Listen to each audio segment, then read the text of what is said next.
Welcome to A Canadian Investing in the U.S., a podcast and YouTube channel focused on Canadians buying real estate, with host Glenn Sutherland. Welcome to another episode of A Canadian Investing in the U.S. This week, our special guest is Buck Joffrey. He is a surgeon, an author, an investor, and a Vikings fan. Is there anything else you want to add to that, Buck? No, I think that about sums it up. I mean, I guess I'm a podcaster, an investor, all that stuff too. But I mean, you can only say so much, right? The father of three, husband. But yeah, the Vikings fan is probably the most important. Yeah, I had to make sure I added that in there for you. Yeah. Tell me a little bit about how you transformed from becoming a surgeon to investing.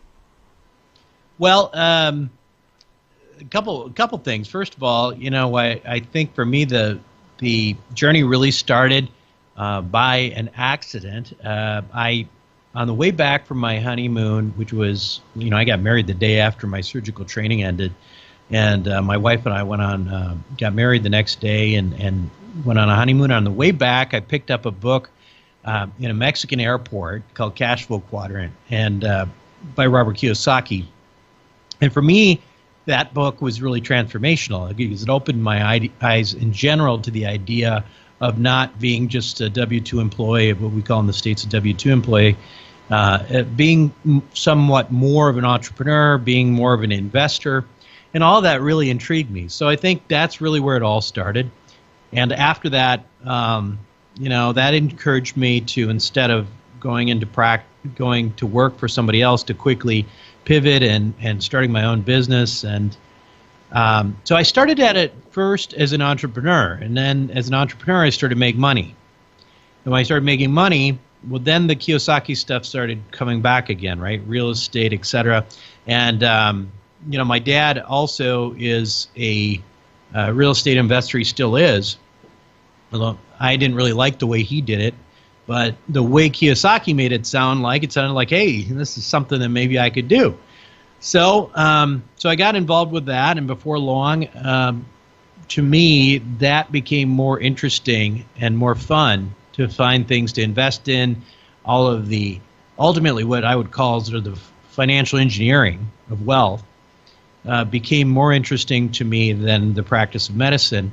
And so I quit, and then I had I trained until I was about 34 years old, practiced full time until I was about 39, went down part time for a couple years, and then ultimately just left altogether.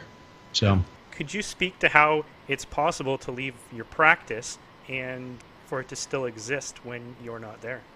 Yeah, when I started it, fortunately, I started it with the mindset of creating a business rather than a practice. So from the beginning, rather than having my name on the wall, rather than just promoting myself, I promoted a brand. And this brand became the name of a practice, and ultimately now I've got other doctors working for me. So that's how it worked. I actually did that with a couple of businesses in Chicago, and I still have them, and I live in California. So it's that would be a long commute if I tried to still practice. So when did the transition to real estate? I guess you do other stuff than real estate, but it was this real estate the next step after having the practices? Yeah, that was when I started really investing, and a guy who's since then become a friend of mine, Ken McElroy, who was he wrote the Kiyosaki books in real estate, the ABCs of real estate investing and advanced real estate investing. I read his books, and it made it seem so easy that I said, well, gosh, why am I not doing that? At least I understand that. So I started it. Now, it didn't go beautifully at the beginning because, you learn along the way that there's more than just math to this thing. But, after a few bumps and bruises, it started going really well. And I kind of came up with my own rhythm on this. And so rather than, I never looked for a wealth advisor. I never looked for somebody to invest my money in equity markets and that sort of thing, based on, my inspiration that I had, and also knowing that, hey, my dad sent me to med school, and, he was a real estate guy. So I knew there was some truth to it. I knew it wasn't all, just a bunch of hype. So why not go to a wealth advisor? Why not just get someone else to handle it for you if you have a busy practice? Well, I mean, I think here's the thing: is like at the core of it, there's a couple things. First of all, I'm an entrepreneur, and so my feeling was, hey, if I can create a business and make millions of dollars, then I should be able to take my own millions of dollars and turn it into more money. Now, why would I turn around and invest and hand over my money to somebody who doesn't make as much money as I do to invest it? That doesn't make a lot of sense, right? No. And that's what you'll find with the ultra wealthy is, for the most part, they have family offices, et cetera, but they're not just handing their money over to a wealth advisor. And the other thing is, with wealth advisors in general, you really only are talking about the equity markets. I really had no interest in investing in Wall Street. And so, I was interested in real assets and really to just, do the same thing with my investing that I was doing as a business guy, and to look at all of my investments as business. I think really what it is just trying to expand your own mind, right? I mean, we live in the West, in the U.S., Canada, et cetera. We live very sort of stereotyped lives, right? We all go to the same type of school growing up. We have standard education. Yeah. I don't know if you guys have 12 grades, or are you 12? We're 12 now. We used to have the 13, the OAC, but they got rid of that. I don't know how long ago. Well, that system was built. 12 grades were part of a system during the Industrial Revolution that was brought over from the Prussians, and this was an Industrial Revolution type model where, if you look at it, it's almost like you see this like from one, you take one kid and then you plop them down in 12 different places and you get a little bit of information at each point, and at the end of the 12, they basically drop you off the conveyor belt, right? And so, but that's not a bad thing. And for the time, I think it was a really good model. I mean, we really didn't have a good public education model then. But the negative part of that is that as kids and as we grow up, we tend to expect that kind of learning in our lives, where at each station we are told what to learn, we are told what is right, what is wrong, and then the ones of us who do better in school tend to be the ones who keep getting things right, and we end up being the ones who end up getting high-paid jobs later on. The problem is that once we finish curriculum, we go out into the real world, and then for the first time in our lives, we start thinking, well, wait a second, what am I supposed to do with my money? And the next thing you know, we start relying on conventional wisdom. The problem with conventional wisdom in finances, in financial conventional wisdom, is a lot of times that they are controlled. It was created by special interests in the first place. So, in the case of Wall Street, they want you to believe that you're not capable of investing your own money. Why? Because they want you to put your money into Wall Street. They want a commission. They want a commission, and the whole, that's the way Wall Street works. That's the way banks work, right? Is you put money into this system, and you work hard for your money, and they basically take a commission off your money. That's how it works. So I don't know if it's limited beliefs that I'm really getting at here as much as I am, why do you believe what you believe, and why do you have the paradigm that you do? Yeah, exactly. I think that's the real question. And if you can really start questioning some of these things, you may find examples out there of people who are doing quite well, not following those rules. In fact, I would venture to say that if you look at the wealthiest people in the world, the wealthiest families, most of them aren't following any of these rules at all. If you look at the Rothschild family, one of the wealthiest family probably in the history of the world, I can guarantee you they're not investing in mutual funds. No. So they own banks, they own real estate, they own businesses. They own these types of things. They don't own bonds. And, The better students will actually probably have a harder time to break out of this paradigm because they're the ones who have drank the Kool-Aid the most. Like they've been asked to do something, they've done it, they've completed the task, and they've got rewarded with their good grade. Yeah, and I think reward is the key word there, because there's this big feedback loop, right? We all run to pleasure and run away from pain, right? Yep. And when somebody's constantly patting you on the back for doing well as a good student, you don't really want to go and run away from that. So it creates this Pavlovian feedback loop that makes you want more of the same. So I think you're absolutely right. In fact, I said that exact same thing to Robert Kiyosaki when he was on my show a few months ago. And I said, Robert, because he always talks about how A students work for C students and students work for the government. I said, what you don't realize is, and I don't think you realize this, Robert, is that there's a reason for this. There's a reason for this, is that most of us who have done very well in school are not used to failure. And most entrepreneurs, that's one of the hallmarks of being an entrepreneur. You have to be okay at failure. You have to be able to get up and move on, and you have to be able to make up the world as you go. It can't be all structured for you in the first place. That's very difficult for high performing students to do. Yeah, I think for me, investing with somebody else has very little to do with the private placement documents, right? Yeah. You have to know the person or have a good feel. It's really about who you know, like, and trust. I always say that your network is really equivalent to your net worth. Ultimately, that will be true. More people that you know, the more people you trust, the smart people around you, is going to create wealth for you.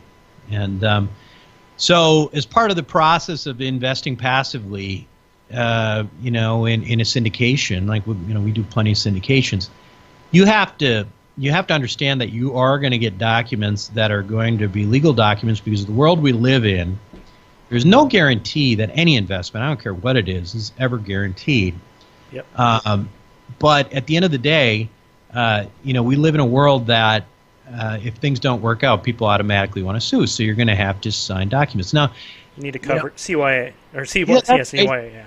Well, you think about it this way, though, is that my friend Mauricio Raul, who's my SEC attorney, says no one is supposed to invest in something because of the private placement memorandum, right?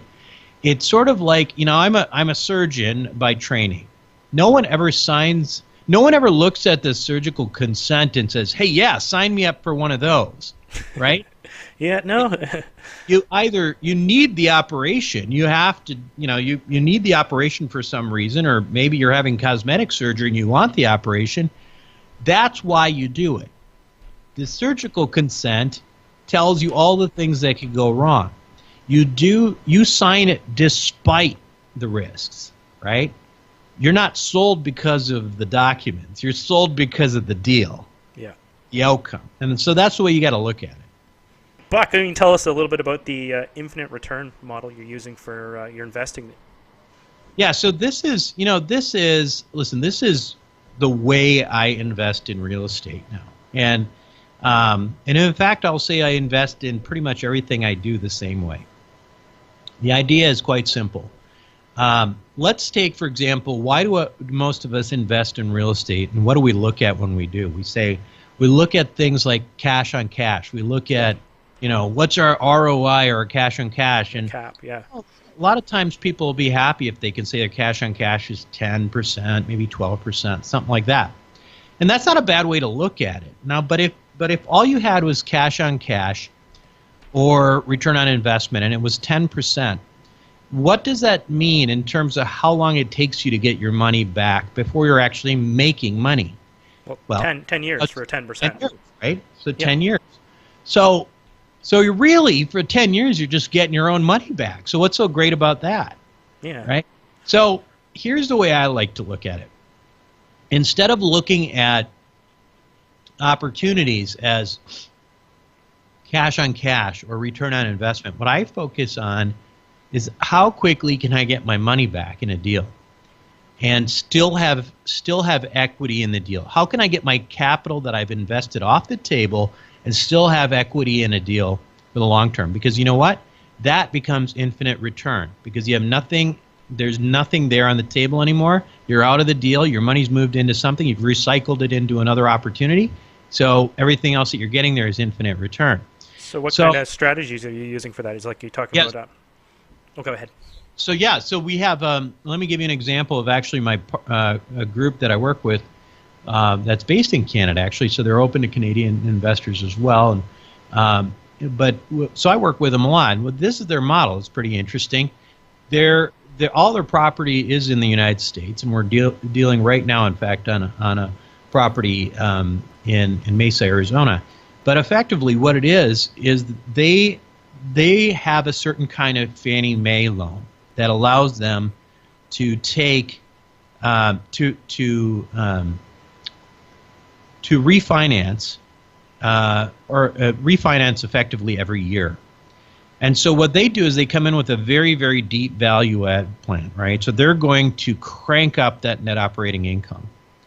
And so say you have an investor who has $50,000 in a deal. Yeah. So their plan is for after the first year that they're going to get you maybe $25,000 back. After the second year, they'll get you another $10,000 back. After the third year, they'll get you another 10, and then by the end of the fourth year, you got all your money back in your pocket. But you've started getting that money back really right away. Almost like after a year. So they don't do like off the cash flow. You're not getting like a monthly return. It's just big chunks. Well, no, you're right. But initially, remember, this is off the bat. Yeah. They don't participate in cash flow or capital gains until investors have all their own money in their pocket. Then the split starts, right? Okay.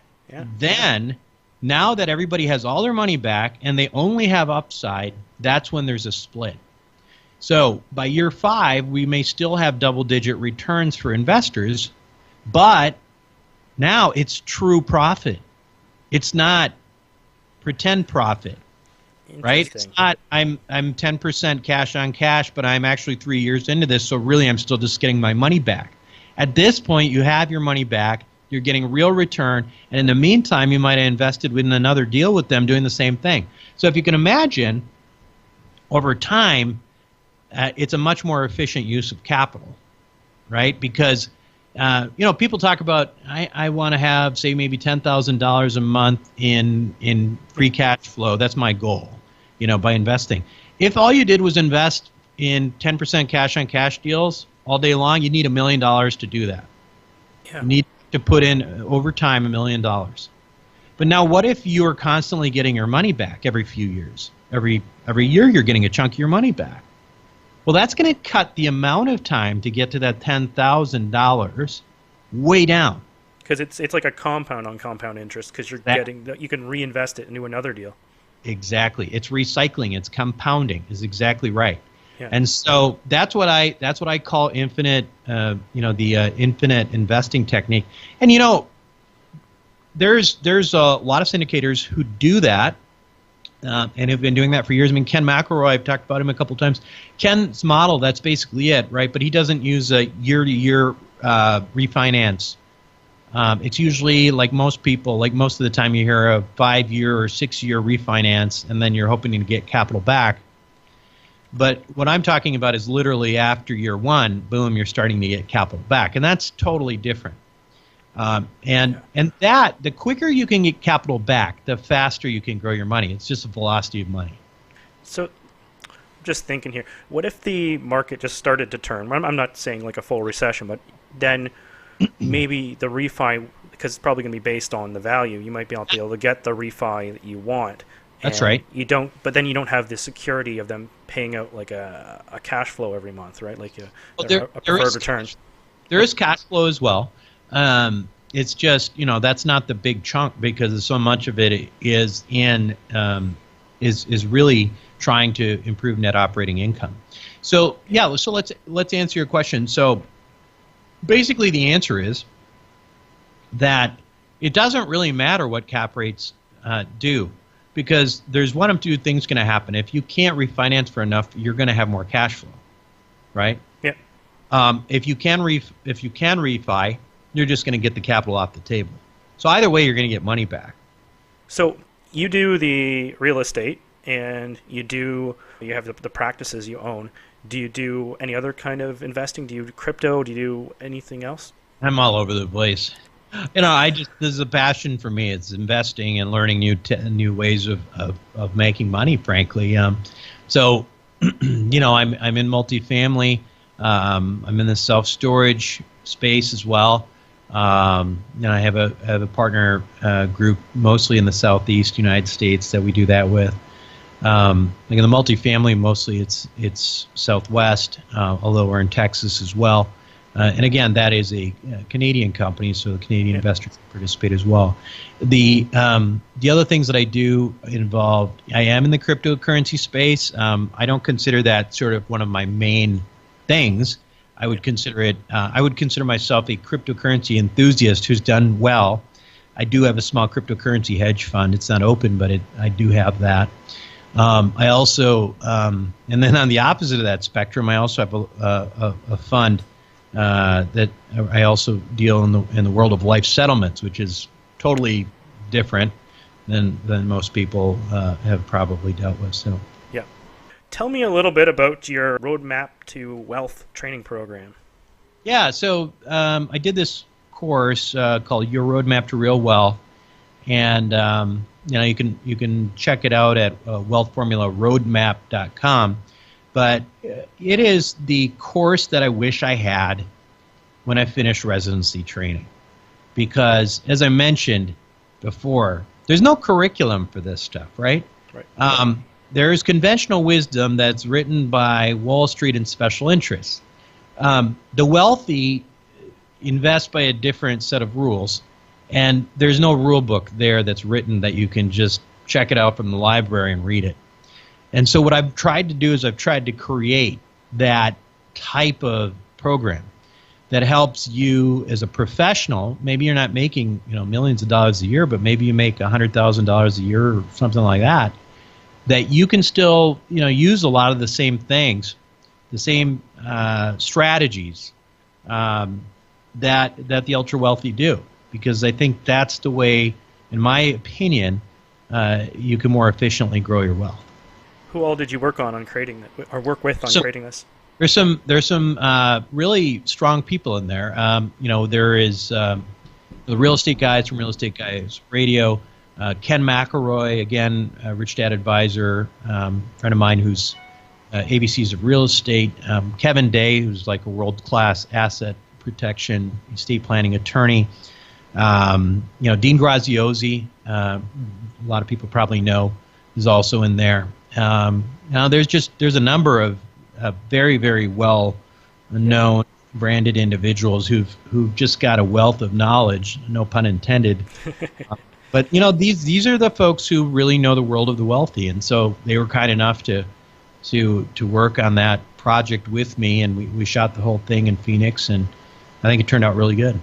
Yeah, I originally found out about it through Marco. Yeah. Yeah. Marco's in it too. Yeah. Marco.